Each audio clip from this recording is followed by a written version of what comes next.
Welcome to Let's Talk About Skills, baby. I am your host, Kelly Ryan Bailey.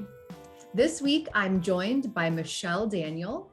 Michelle is a founding member and chair of the board of Constructing Our Future. She is currently a fourth-year doctoral student in the American Studies program at New York University while living in Indianapolis with her husband. She is interested in excavating the collateral consequences of criminal convictions for people and families directly impacted by mass incarceration. Michelle's advocacy extends beyond the classroom through collaborations and opportunities to speak truth to power. While incarcerated, she presented legislative testimony on a reentry alternative she created that was approved by the Indiana State Interim Committee on the Criminal Code. As a subject matter expert, she serves in the development and operation of task forces, think tanks, and initiatives to reduce harm and end mass incarceration, and has joined the boards of Worth Rises and Correctional Association of New York and advisory boards of the Urban Institute and A Touch of Light. Michelle was a 2017-2018 Beyond the Bars Fellow, a 2017-2018 Research Fellow at the Charles Warren Center for Studies in American History at Harvard University, and a 2018-2019 Ford Foundation Bearing Witness Fellow with Art for Justice. 2019, is it S-O-Z-E or SOZE? Soze. Soze. I'm glad you told me. Okay, so 2019 Soze Right of Return Fellow, 2019 Code for American Fellow, and 2019 to 2020 Mural Arts Fellow. Michelle is currently under contract with the New Press to publish the history of Indiana's carceral institutions for women with fellow incarcerated and formerly incarcerated scholars. As an artist, Michelle is interested in finding ways to funnel her research pursuits into theater, dance, and photography.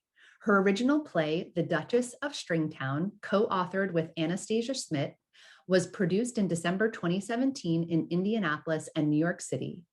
Her artist installation about stigma, Point of Triangulation, ran in September to October 2019 at NYU Galentine Gallery in New York. In March of 2020 at the Beyond the Bars Conference at Columbia University, and in November, the last one here, I guess in November 2020 through to January at the African American Museum in Philadelphia with a mural to follow in spring 2021. Wow, Michelle, really honestly, I have to say that I am so amazingly impressed, and I'm so excited that you came to join us today. Thank you so much. Thank you for having me.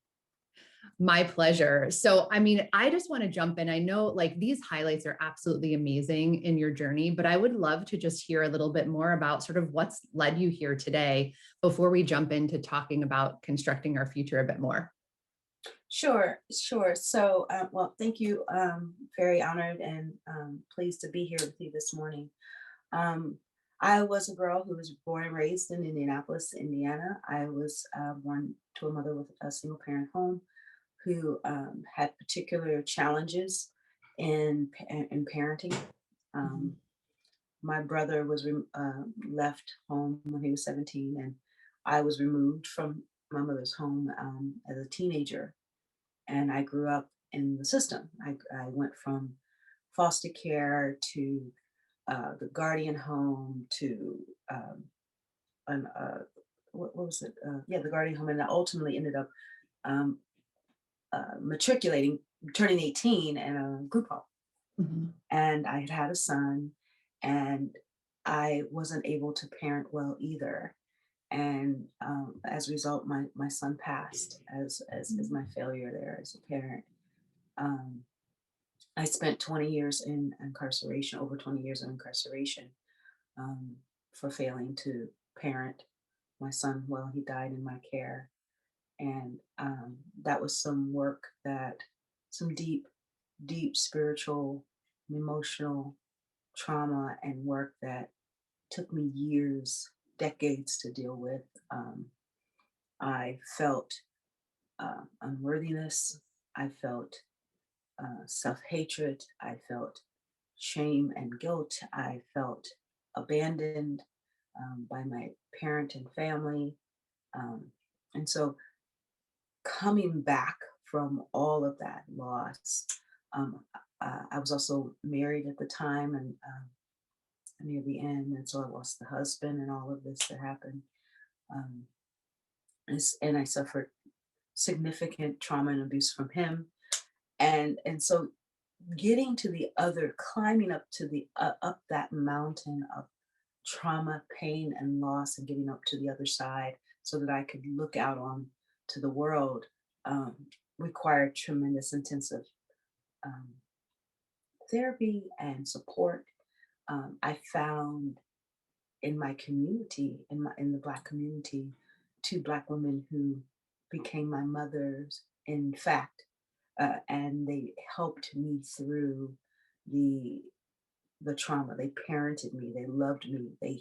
They helped me heal through all that occurred. And both of those mothers are still in my lives today. They are my mothers. They are my family.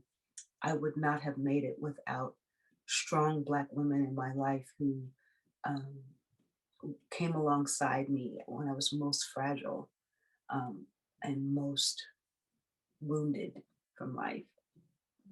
Mhm. And truly a woman who uh, a woman who looked back at how she had failed everyone, and instead of them abandoning me as well, they were like, let us help you. And so that relationship with those women, those beautiful Black women, remains today. They both flew to St. Croix for my wedding in 2020. And they stood by my side and they're still in my corner, but they gave me a foundation.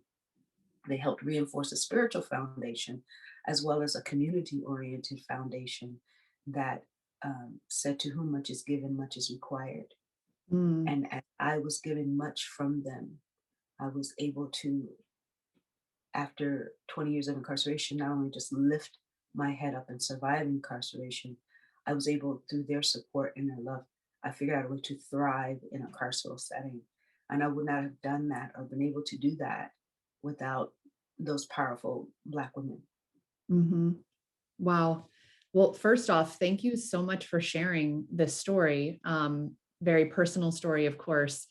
I I can't help but just be more amazed at what things I've just mentioned that you've become today, hearing this journey that you've had to go through, and and not Absolutely. at all needing to know how hard that must have been, but can only imagine. So thank you first off for just sharing that. And it Yeah. just sounds Usually, amazing, these I usually women. don't, but today I felt comfortable to do so.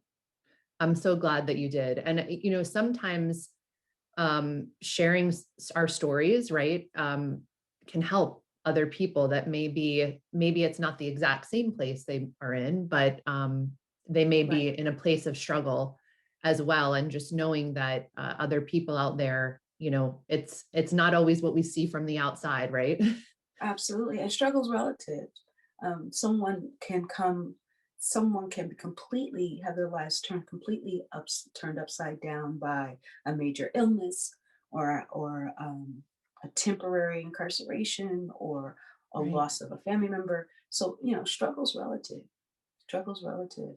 It's so I true. It's so true because yeah, what can seem like a certain thing in your right, it just depends on what your circumstance is. Now, I'd absolutely. love to lean on this relationship with these women you mentioned, the mothers. Yeah. When did you My meet mama them? Tahira and my mama Jamila. That's what I call Oh, them. oh. When did you meet them in your journey? Right. Like, I'm just curious how, when the support came along for you. Right. So I had already, let's see, it was at a time I met them after my son passed, and I was very alone, and they were part of the African American community that celebrated Kwanzaa in the community, Mhm. and I went to one of those events and watched and took it all in and ended up in a conversation with them these events, and that conversation led to like a dinner. The dinner led to sitting at the sitting on the floor of their home and listening to them and learning from them. And uh, yeah.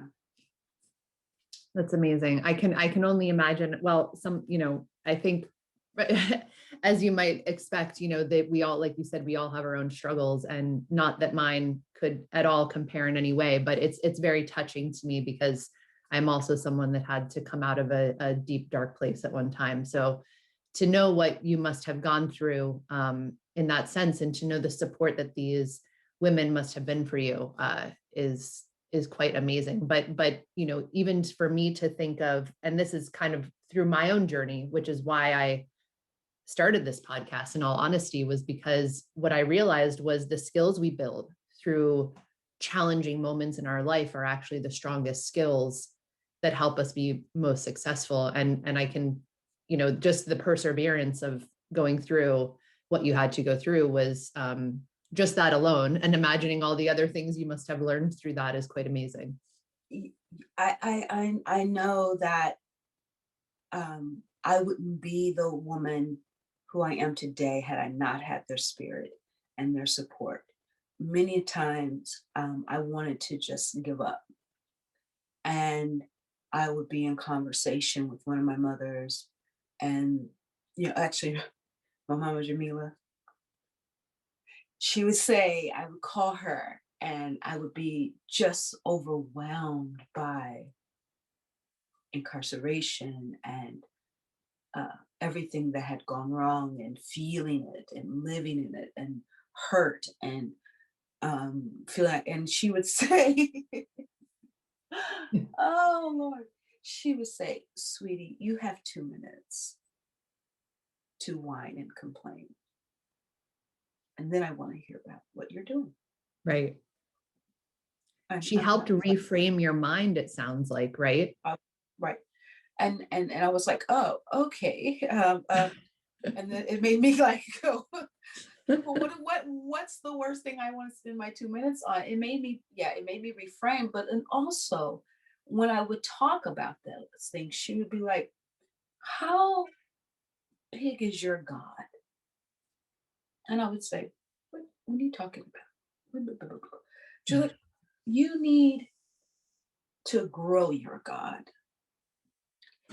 Obviously, you feel that what you're going through and what you've gone through and what has happened to you and how you have not, and where you've fallen short is beyond the capacity of your current God to help you through or to handle. And she said, it sounds like your God is too small. And I would sit there and look at her like, and I was like, that's not what the average person would be saying to a human being. They would be like, pray about, you're in our prayers. Of course. We're going to help you. She would say, yeah, no, your God is too small. Because she said, if you think about it, there's absolutely nothing that God can't handle. No situation, no failure in humanity, no failure in the planet that is incapable for God to redeem, heal. Right. And I was like, it made you think. Oh yeah.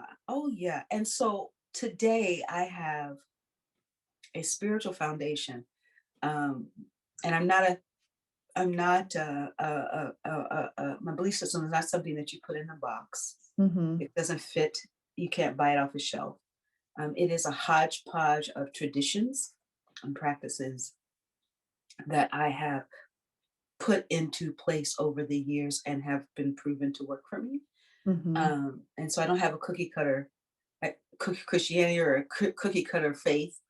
I actually love that you said that, though, because, the point of this, although the title of this podcast being about skills, right, the point of it is actually finding uniquely, like your unique self, the things that work to build out what is your, unique situation, the Well, supports, it's all of yeah, that. it's intimately related to my belief system. I had to believe that there was value left in me, that there Mhm. was worth left in me. I had to believe that there was a God that believed in me and could help me, that could redeem me from my failure, Mhm. my losses. I'm young, right? This my life blows up, and I'm 15 years old. Yeah. You know, 15, 16 years old. Um, and you think that you're never going to come back from these things. Yeah. But working with my moms helped me reframe that. And that becomes a key thing that I build off of everything else. It's so Um, true. there's certain beliefs that I have. Number one, it is done unto me as I believe. Now that's scriptural, but it's also um, part of New Thought and religious science background. I read Neville as much as I read King. Yep. you know, Yep. uh, It I really, it know. all comes down to the mindset, right? And that is Yes. actually, as you can attest to, a taught, Oh, absolutely. skill, right? You have It to, is and it is taught in the hardest possible way. right. And I was under the incarceration is one of the incubators of a compression out of stressors and trauma and reinscription of criminality. I mean, I'm testing out these practices under the most, um, you know, under the most extreme conditions. Yeah, So if they work for me in there, under that, with what I've come through, then they'll work for me, period. exactly. Yeah. Exactly. And I had to do that. One of the things I know that works for me is a vision board. One of the things that I know that works for me is affirmations on the wall, affirmations that are visual. One of the things that works for me are array of color coded checklists that I can check off my achievement. What I know that works for me is positive affirmation. um, and one of the things that my mom told me is that I always go back to the things that she came to my wedding, and one of the things we got to do is just kind of like sit out on the beach and talk about life. And Yeah. she, I told her what got me through 20 years of incarceration. Hmm. And often I would come back to these things that she said in a letter, or things the other mom said in a visit, and they were just talking, and I was getting like the pearls of wisdom to live by. And the God bag, I don't know if you've ever heard of the God bag, No. but one of the things that I used to do was worry and stress and repeat and ruminate and wash and repeat about things that were out of my control. Hmm. And I hated when people would just say, "Oh, just pray about it," like that's going to stop you from thinking about it.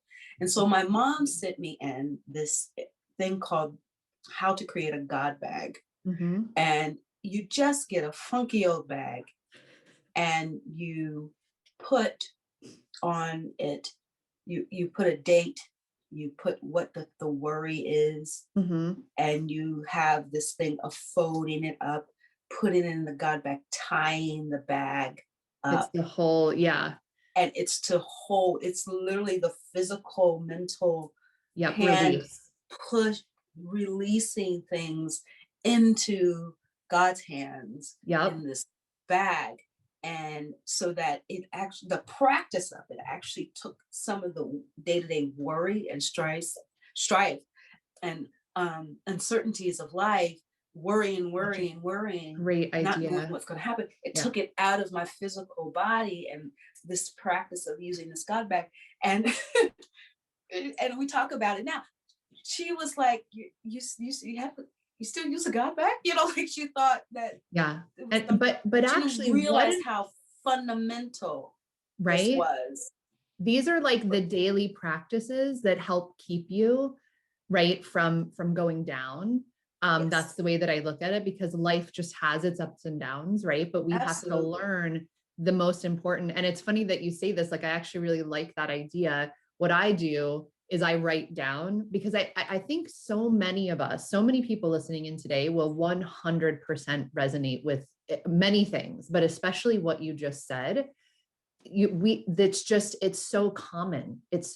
I feel like it's just one of the top things that drives us feeling like we're insane, is this constant barrage of our brain on things that are happening in our life. And the fact, like when I write it down, it's not giving me the full like physical, it was like maybe a half release. I almost want to try this now to see if it would give me the final, because it's true, like that physical motion of things and putting it somewhere and tying the bag makes such a huge difference. In my case, the physical writing of something down was just like, okay, it's here now. Right. Well, and then I decorated the bag, right? And Yeah, so I it can had, imagine, like you're so creative. I yeah, even saw when it you had paused your video prayers on before, it. And your little M on the screen, and I was like, I yes, it bet had you my drew that. name on it. It had God bag and glitter. Yep. Yep. And it made it special, but it also, I literally still have it. Like I literally still have this bag that I has love gone it. through decades. There's very few things that I And have that is carried. also a reminder for you, right? Because like you said earlier, you've discovered these things in the worst possible moment for you, right? And that when you look back at that and you're setting your worries in your bag that you created in that moment, like there's even that extra bit that you were like, it helped me like now, right? Like you think, this is not that bad. Yes, there are worries, but um Oh it's a yeah, because huge when you go in reminder. there and you look and the dates and you can actually see how I'm actually, the doorbell is going. Okay, take your time. Sorry.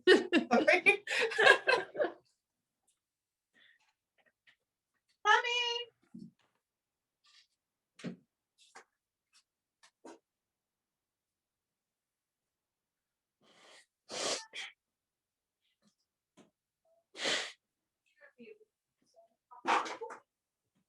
Hop on in.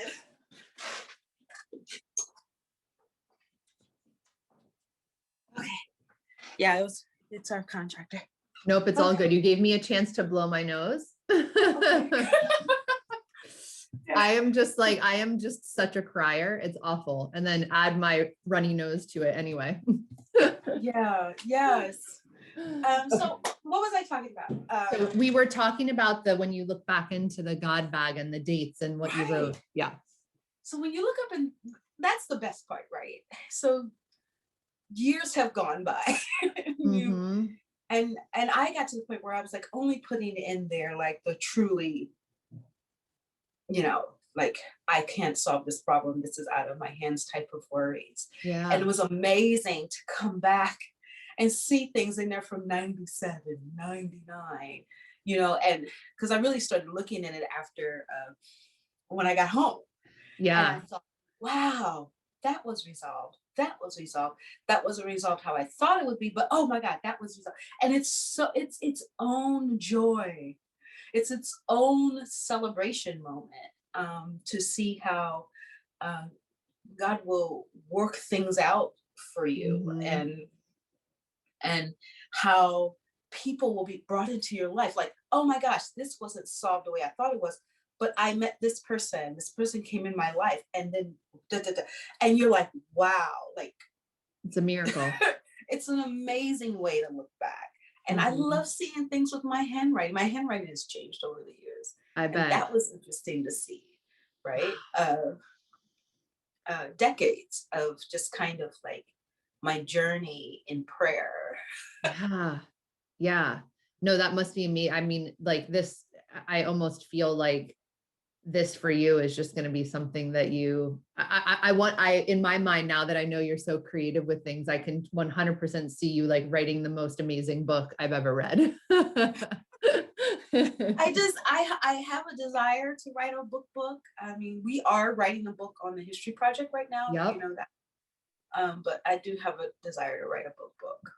Yeah. I mean, a book. You know why? Because I think like I feel like I can say this, but you know that the stories of women in general are fewer, right, than potentially stories of men, because our, you know, reading a book by a man, like I don't know if you recognize this, but when I was in some of my deepest struggles, sometimes I would get angry because I was like, well, you know, that's great because likely you have a wife behind the scenes that's taking care of all of these things. So you have time to write this beautiful story, you know?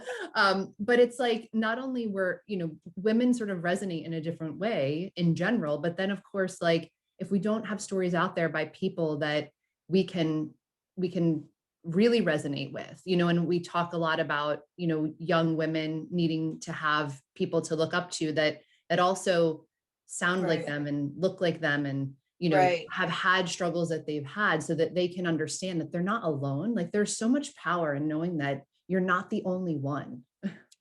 I totally agree. A key book that was transformative for me was Susan Burton's book, which is called Becoming Miss Burton. Becoming Miss Burton. Okay. Becoming Miss Burton. And it was the story about her life as a drug addict and her back and forth cycling in and out of incarceration, and the loss of her son and how traumatic that was because he was killed by police, and how her cycle of addiction kept destroying things in her life, and she would rebuild and would destroy and rebuild, and then she got at the point where she was like done, and she decided to create these transitional living houses for women across California. And it started with one. It was one plan to help one house of women get their lives together. And now she has like 10 transitional houses across the state.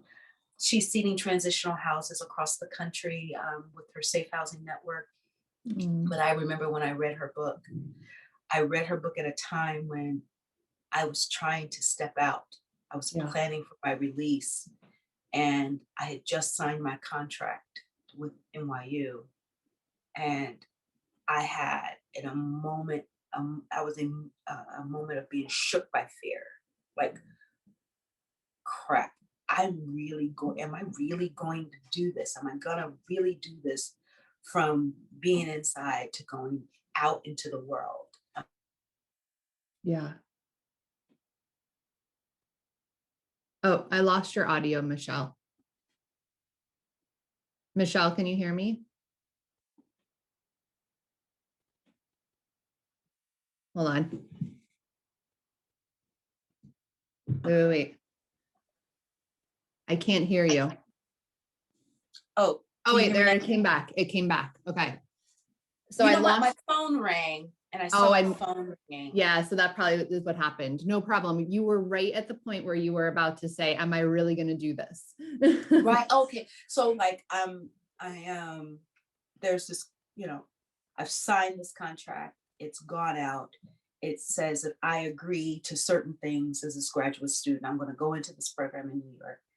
And I was shook for like about a moment. Like when I mailed it away, I was like, yeah, like I have signed my name. This is real now. And I was shook by fear. And Dr. Kaufman is the founder of the higher education program inside. And she got this book through another lady, and someone had given it to her. And she was like, do you want to read this? And I was like, sure. And I took it and I read it in a weekend, and it was transformative. Susan Burton, did you get to the part where I talked about what her book was about? Yep. Okay. So Susan Burton today, I consider her a mentor. I'm a part of the Constructing Our Future is a part of her safe housing network. Oh, I didn't know that. That's amazing. Yeah. And I literally have called her twice. I called her twice last week, and I'm a part of the community of formerly incarcerated women, leaders who are doing transitional housing. But having her story out there was Inspired a you. very important encouragement at a time when I was feeling a little fearful. Because Um, fear can stop you, right? Like that's the yeah, thing. And so to hear that story, that's why I think these stories are so powerful, because to hear that story in that moment that maybe you would have not been able to overcome that and take that next step, but you were like, no, look, this person, just like me. yeah, yeah. And she's a powerful woman, and I respect her so much. And her example has inspired me. Um, but so yeah, you're right. It is important to see ourselves out there and doing the work. Honestly, in the space that I'm in, the reentry space, housing space, um, on the national level, there are other amazing African American women that I can look to for inspiration, but I didn't know that at the time. I Right. was, I'm in Indianapolis in this little space, and that book was the only thing that was really known to me, and Mhm. it helped me a lot. My copy is so dog-eared, it's ridiculous. Oh And no, I bet. I was gonna say you must have like whenever I have one of those books, I have like post-it notes sticking out, things highlighted, all these pages turned in. yes, yes. I don't know if you've heard of the Kennedy Forum. No. Uh, the Kennedy Forum is held by the descendants of the Kennedys, Okay. and all about each year's a theme and Mhm. social justice and change and things like that. So Cool. I was on a, I got invited to the Kennedy Forum to kind of talk about my story, but when they told me that I was being paired with Susan, I was so excited Oh, that I didn't even talk about myself. I spent my entire panel interviewing her. but it's what, yeah, but when you get to meet one of those, you just want to know I told her more. she was my hero. She was my hero. She signed my book, and Oh, and little did I know we would be really working together now. But my first time meeting her in Chicago, I just total fangirl, total like, oh my God, there she is. that's amazing. Well, I feel like you're going to be that for so many women. Because they will have been in a place where they needed to be able to connect to someone. And that's the great thing, right? About sort of like having these ideas and going out there and pushing past that fear, which is also an amazing skill that is hard to learn. Um, Yes. but you've done that. Yes, it is, right? I think something we still struggle with often, like I know for me, there's never a moment where I don't feel it. It's just that I think we kind of have put those pieces in place in our lives where we know that that's just like a moment and it's just a fleeting thought and we can Yeah. push through and we know what's going to be on the other side. It's never easy. It's just that it can happen. I think One you'll of the be things that that. helps me is being prepared. Yes. Okay, so like I've done at countless conferences and panels and things like that, and stood up in front of people and talked and spoken about various topics. But I also have sung for years and years in a choir, Wow. and there's something about being prepared that takes away my anxiety. Mm-hmm. Mm-hmm. Um, Getting up there and singing a song that I know, or getting up there or ad-libbing on a song that I know, um, is empowering in a way, and it takes away the fear. So that kind of practice Yep. I take to this work as well. Yes, a few times I gave a PowerPoint in those early days. I mean, one of the first one of the first big power presentations I gave was to the entire Vera Institute for Justice, and I was like, uh, uh, I've been there. That's why I can laugh because I'm like, I know what you oh, I mean when you're was like, oh very man. nervous Yeah. because when I walk out, I know that I'm representing not only the formerly incarcerated population, but also women, Black women, Yes. and Yes. so uh, There's a I weight to that you felt. Yes. I yeah, know. so I know.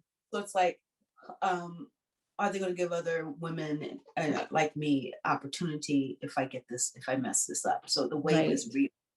real. But preparation like gets rid of my anxiety. It's like if I have time to run through everything before, or if I'm really well versed in a subject, if I'm well read in a subject, I learned that if you know what you know, and you speak about what you know, um, and you're earnest and you're sincere So and you true. are and you deliver very powerfully and Yep.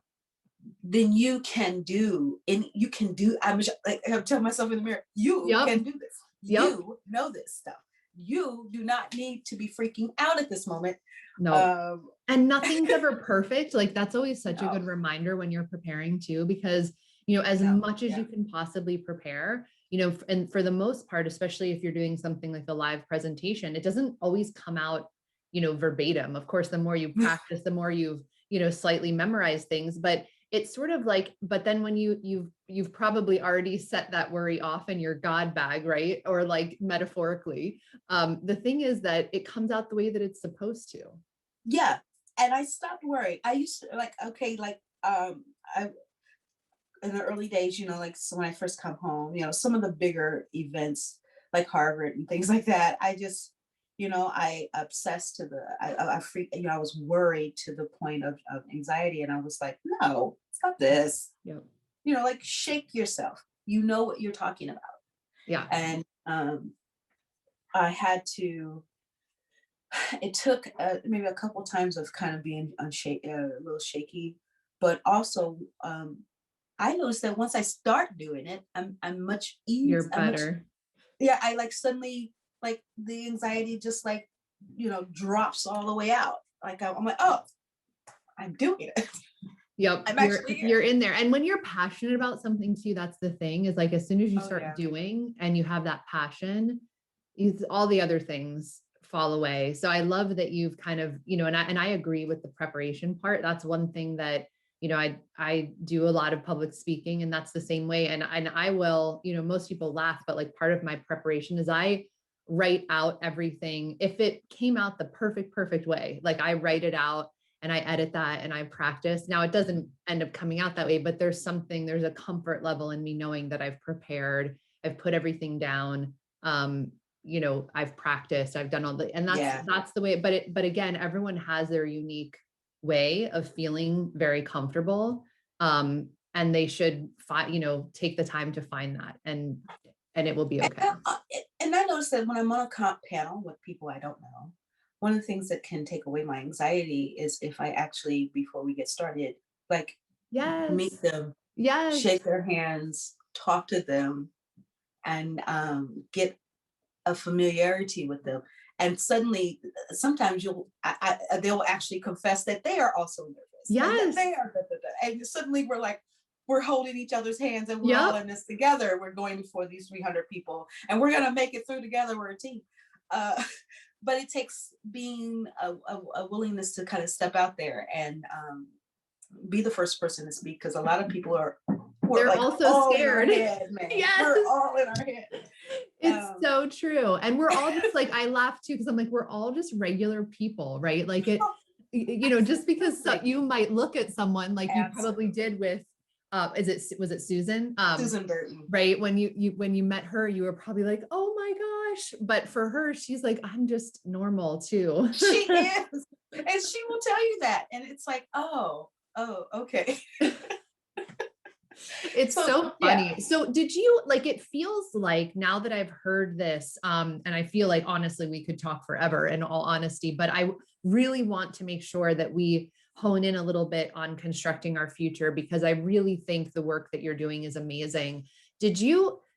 Before you read Susan's book, was this part of what was in your mind? Like, how do I help other women that potentially are in my same place? Were you already starting to brew those? Oh, absolutely. The whole point of my spiritual understanding, my spiritual background is service. The way in which I can understand, the way in which I can heal the rift in the spiritual universe by the ways in which I have fallen short in the past, right? And let my son down and let my family members down, is through service. Mm-hmm. So everything that I do must lead toward that, because I'm healing a spiritual rift in the psychic spiritual universe. But and if you could understand it like that, No, it's so from the powerful. way in which I'm Yeah. harmed, I'm healing through service. So of course I thought, get get out here, get in my degree program, and then begin to see how I can serve. Um, I had always planned to be working a part of Constructing the Future. I was a part of the group that created it inside, Hmm. developed the program inside. And so I didn't know what particular role, but I definitely wanted to be a part. And then the existing board members suggested that I be voted in as board president, Hmm. because the leadership needed to be represented by formerly incarcerated a woman leadership. Of Now there were course. others who were out, but they weren't in a position to advocate for the organization effectively. I Mhm. was voted in. I took that position very seriously. Um, from the very beginning, we needed to figure out how to create an effective infrastructure for the organization, because you don't come out of your mother's womb knowing how to run a board or run an No. organization, or how to recruit people, or staff. You don't know how to raise money. You don't know how to run a business, Mhm. and nonprofit or otherwise. And so we spent a couple years. We had an ED that we had ultimately let go because he wasn't a great fit. Um, but we actually contracted with an organization to teach us all of the infrastructure work that we needed to do, fiduciary responsibility to the organization, Mhm. all that stuff. Yep. And so the organization today, um, having started through an idea of one incarcerated woman who is still in, she's getting closer and closer to her out date. I can't wait till she's done. Wow. Yeah. Um, but it's her idea, and it was developed by the other women in the public policy class, and it came out from the facility, and has been literally being plugged in and implemented in real time right now. Um, and we're very proud of that. Um, Yes. it holds up it helps dispel these notions about believing women, about formerly incarcerated people problem solve for their own issues. I mean, Mhm. it disrupts all of those narratives about what this population, what we can or cannot do, or should or should not reach for. Are And you so, guys what disrupting these notions like in with the women themselves that are coming out, or with society at large? I think that because a lot of the women who are out knew about us all along. They heard Mhm. about us in classes. You know, they know who we are. Yep. But we also communicate with them on a regular basis. We have over 1,000 members in our post incarcerated women's network Mhm. Facebook group. It's a Wow. closed group, and we verify that every woman who's in that group is formerly incarcerated. Okay. It was only focused on state of Indiana. Now it's kind of expanded a little bit, Oh, but nice. that's our community of women who we reach out to inform them about constructing our future, changes going on, Hmm. to submit surveys to find out what their Yeah. main What they challenges need. are, Yes. and to share resources, Hmm. right? And so we are already plugged in with our own Okay. female woman community. Yeah. What we are trying to do is show that, and it's particularly a very conservative evangelical Republican state like Indiana, we're trying to show what is the capacity of formerly incarcerated women to get done in this Yes. state and problem solve for themselves. And that's what it's about. So what is Construct Our Future? It is a home.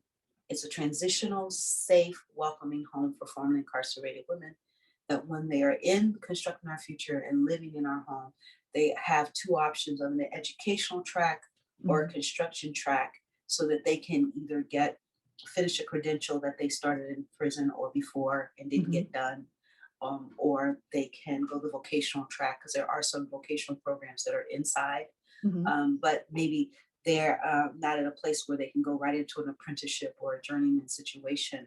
You know, we're looking to partner with local colleges that are doing vocational training to support Yeah. women finishing that, right? Mhm.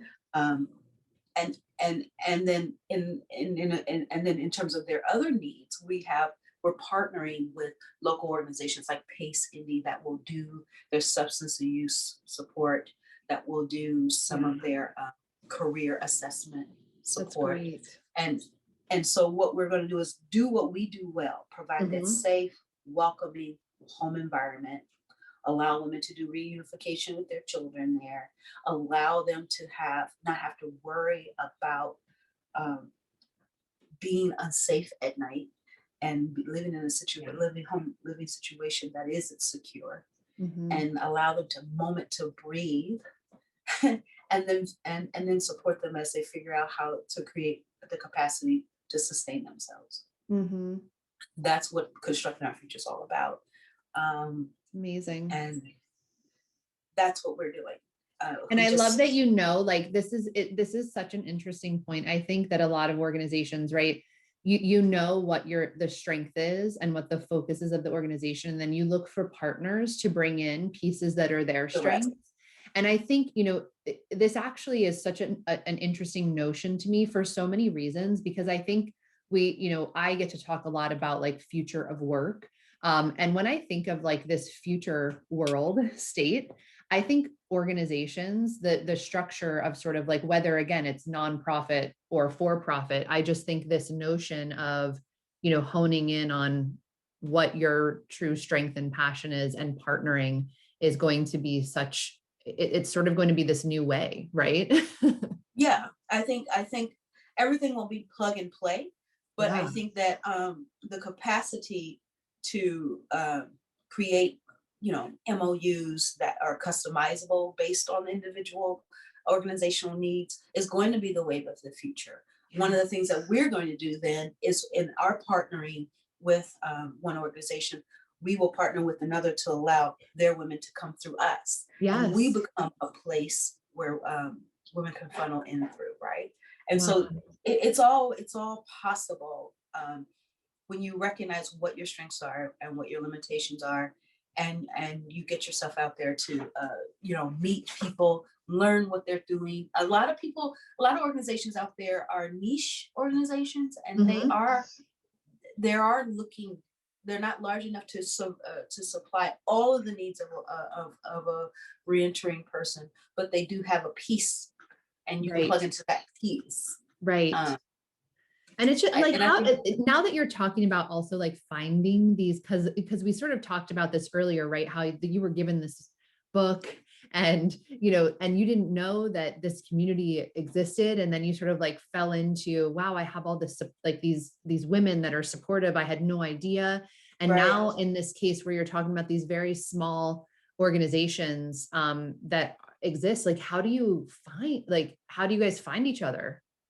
right. So in our city, there's a group called the Marion County Reentry Coalition, Mhm. and this reentry coalition is composed of both state but also local nonprofits Okay. that are providing direct services to the population. And so those type of coalitional hubs Got is it. where you meet people, and then you also meet people through your funders. Your funders know everybody. Yep. My funder, one of our funders, one of our funders introduced us to my lawyers. Our lawyers introduced us to an organization that we are looking to get volunteer workers to come and help when it's time to start looking at houses to renovate and stuff like that. Okay, cool. Uh, you know, the funders, particularly local funders, they know, they know. My and then one of the organizations that I got from my funders also knew a connection at the bank, Oh, and so cool. So our relationship with yeah. the bank, yeah. So it's amazing how things move like that. No, it's so true. And it's just amazing how like you said, these connections that are made, it's sort of, It's natural. I pressed on it just because I know that some people listening in may be wondering, how they may in their mind, right, be putting up barriers as they start to, sometimes this is what we do, right? Especially when we're not yet, I tend to talk about the journey that you describe as sort of like from the darkness into the light, because that's at least when I went through my journey, that's how I felt truly. Like I felt like I was in a dark place. And then it was like all of a sudden, oh my gosh, I never knew that these were all the things that were possible. Right. And it was like there was light, right? But I think when some people are not yet in that frame of mind that this is possible, they tend to like put these walls up, like, oh, I can't do that because of this. I can't do that because of this. And I like to try to think what things they may be trying to put up against what they could possibly do and answer those as I think of them. Right. Well, I mean, there's also a lot of, to be honest, there's a lot of people who don't want to work with the formerly incarcerated populations because they want to, because they have the needs of needing to report to probation and parole. Some of them might have cases that people don't agree with, and all this other stuff. And so, what Constructing Our Future does is that we don't allow any of those barriers to Mhm. barriers to exist between providing services to our women. We're not going to do that. And Yeah. so this is why it's important for formerly incarcerated leadership to be in charge of organizations that are looking to serve that population. Because they understand fully. They understand, and they're not going to reinscribe criminality Yep. and re-traumatize people Right. in order to give them access to resources and opportunity. In other words, I'm not going to need to know someone's story in order to determine whether or not they get a bed, or to Exactly. determine whether or not they get access to a job or What I access just to housing. recognized in what you were just saying, and I'm sorry to jump in here, but was that when you describe your moms, when you describe them, it's like you've become this person now for these other women. Like they don't have to worry about being, feeling judged or anything, right? I mean, they don't have to have a worry because you want to love them just the way they are. Well, I hold the line. There was a couple filmmakers who were interested in doing our story for the History Project, and they wanted to approach us in a particular way, and tell stories that were that started with our cases and things like Got that. it. And as the only person who was out at the time, the majority of the people on the book were inside at the time. I held the line and I said, you will not do this to the women. If we're going to talk about our great history project and the great things we're writing about, great and fine and good, but you're not going to come in there and rehash their cases in order to talk about their scholarship and their Exactly. academic excellence. It's not going to happen. And to the point where I left it up to the individual women if they wanted to pursue, but I pulled out. Yeah. And because they didn't want to move without us as a group, That's so they strong pulled of out as you. well. That's But so strong of you. I love it. I have a line. You will not recriminalize and re-traumatize people who are already trying to dig themselves up out of a hole and then to climb a mountain. Yep. They'll Yep. come out the hole to climb a mountain. So we're not going to do that in order to reinscribe criminality upon a population who's already gone through it and is going through it, right? Because everyone is at different levels of their spiritual, mental, emotional growth. So we're not going to reinscribe harm. We're not going to do it unless that individual wants to go there. Like today, I felt comfortable in going that. That was my choice, right? But it has to always be the individual's choice. Yes, so and true. Not reinscribing trauma and on an individual who's already gone through, right? Mm-hmm. For what purpose? So that someone can eat it and consume it. It's like, what is that about? I know what does that say about our culture for sure? Absolutely.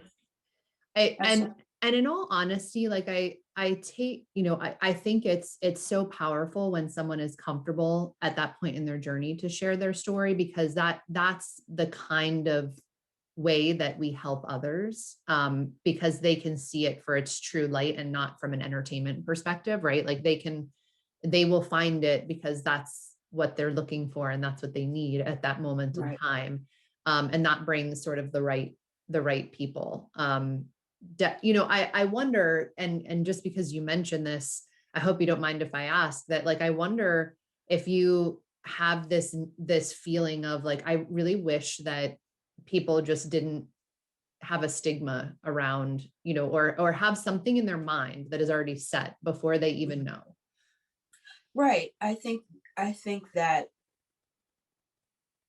the way in which society is currently set up, there is the myth of doing your time, that you do the time, you do the crime, you do the time, and once you've done that, then you've paid your quote unquote paid your debt to society. And that is it. Of course, because the collateral consequences of criminal convictions, the legal ones are on the books, top over 45,000 in the country, that are legal barriers to formerly incarcerated people reentering society. Yep. Okay. So there's the legal. The legal derives from the social. And the social collateral consequences of criminal convictions literally apply a taint of criminality upon formerly incarcerated people that follows throughout the Yeah. existence of their life. I met a woman who 20 years past her incarceration, 20 years since her out date, and she'd been Mm-hmm. home. She wanted to go for a real estate license in her state. Okay. 20 years. And after she'd done all her time, come home, been home 2 decades. Okay. She still had to go back to her parole office and beg them for a letter saying, haven't I been a good person for 20 years? Wow. Can you please give me a good person letter? Because I want to be a real estate agent. What does that do for that human being in her mental, emotional, psychic self to 2 decades past her out being home, that she still has to go through this perpetual ascription of criminality upon her in order to get access to opportunity? It says So that you true. are perpetually a criminal and you will always be that. Right. And so it puts that myth in the high relief, and that it is truly more less a myth, but more just straight up a lie, Right.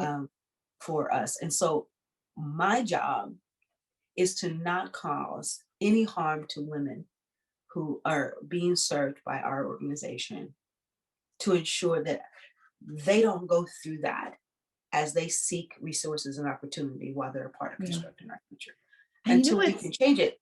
right. And that's what I was going to say, until it can be changed. And I bet you're doing a lot of work on that side as well. And that's a challenge, right? When we're doing legislation, we have to choose. We have to choose each session what we're going to fight for, because it seems the current way is like, you write the one bill and you fight for that one bill and you get all the generation. So we've passed one and we're writing one. We've got one for the legislation now for healthy babies, our healthy babies bill. And so there's so many issues that need to be fixed. I've yet seen a model where we can bring 4 or 5 pieces of legislation every session to get a lot of things changed. But collateral consequences are on there. It is on the list to get done. Ban the box is on the list to get done. I mean, there's a slew of legislation that we'd like to see happen in our state to change the collateral consequences that incarcerated and formerly incarcerated people battle. Yeah. This is just, I mean, I cannot tell you how just heartwarming this is to hear. I mean, again, not only because your journey resonates so much, from just like the feelings coming back, even for me, of mine, which I think so many people will do that, but just to know, and I think this is such a good point. You're right. Like, it can't all be changed at once, but you keep going, and those incremental steps, and it's sort of like in our own journeys, right? Like those incremental steps, when you all of a sudden turn around and look at them all together, it's going to seem like a huge big deal. We're just putting our work in the God bag, and yeah, we're going to look back. We're going to look back and see all the wonderful things that we've been able to get accomplished. I mean, I have faith. I have faith in our ability to make radical change. If I didn't, I go somewhere else and do something else. I mean, state of Indiana is one of the more tougher places to live to in order to make this type of change. So if Wow. I wanted to have a little easier experience, I'd go somewhere else, like California, maybe. I don't know. Right. But But the here, fact is that that's like where you grew up, right? And so this is where I and that care. feels like you don't, I understand the feeling of not wanting to leave people in a situation that it's all of the hardness of it. And Well, you, and you have a heart for the place. yes, You yes. care, you love a space, you believe in the people who are there, and so you work for those people. You know that Yeah. that's how I feel. Yeah. And I think what adds to the thoughts around sort of how you've taken, what you've learned in your life through a challenging situation into something that, again, everyone heard what I read at the beginning. And that is just this moment in time. I can't even imagine how many more things you will accomplish through your entire life. And at no point in time have we had a discussion about how financially successful things are, right? And I actually love that because I think changing and reframing our thought process towards things that we're passionate about and things that we want to see changed, as opposed to sort of, again, this societal acceptance of I get a job and I work my way up and I make all this money. It's a reframing in so many ways, for ourselves and for the world. And I think you're like the living Well, yeah, embodiment of this. and nonprofits you're not gonna make. you're not, you're not gonna No, be but making more bucks, and but I don't, and I, that's what I mean. Like, I don't think it's about that. I just love yeah. that it's the way that you've reframed, like you've created your own version of success and it's this unique, right?